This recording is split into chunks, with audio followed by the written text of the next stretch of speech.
You might think time travel is just science fiction, but as far as the laws of physics go, it's totally possible.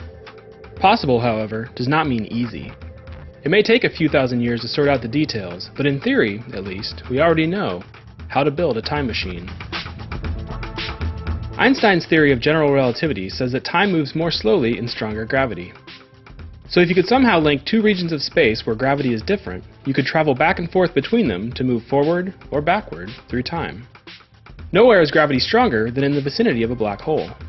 So if you could hang out near a black hole, time for you would move more slowly than on Earth, which means in the time it takes you to have a cup of coffee, empires could rise and fall at home. But for this to work, you need to somehow get from Earth to the black hole instantaneously. Recent news notwithstanding, nothing can travel faster than light, but there may be a way around that. General relativity allows the existence of shortcuts through space-time called wormholes, which could allow travel to the future and the past. Say you set up a wormhole so that both ends start in 2011. After a year on Earth, only a few minutes will have passed near the black hole. If you then drag the slower end back to Earth, time will flow at the normal rate, but will be offset by a year. So you could go back in time, but only as far back as when the time machine was first built. Of course, it's not like you can just make a wormhole wherever you want. You have to start with an existing one. The good news is that wormholes may be popping into and out of existence at the subatomic scale all the time. They don't last very long though. You need some way to prop them open. And for that, you need something with negative gravity. As far as we know, gravity caused by normal matter is always attractive, but the universe may be full of stuff that works opposite to normal matter, namely dark energy, the energy that drives the ongoing expansion of the universe.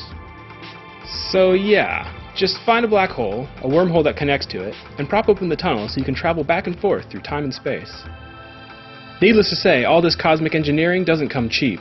Propping open a wormhole wide enough for a human to pass through would take the energy output of thousands of stars. That's a bit much for any immediately foreseeable human civilization, but that's not really the point. In theory, at least, it's possible. This of course raises all sorts of questions, like the grandfather paradox. Say you build a time machine and it lasts for generations, and one of your grandchildren comes back and kills you. How would that work? If you were killed before your grandson's father, your son, was conceived, then how could he be around to come back and kill you? Some physicists think the many worlds interpretation of quantum mechanics might resolve the issue. Perhaps it's not your actual grandson that comes back, but rather someone from a slightly different universe. Problem solved. Others say that there may be some undiscovered law of physics that bars certain kinds of time travel.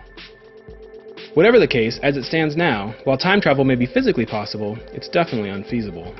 But give it a few thousand years. We can't know what the future holds, at least for now.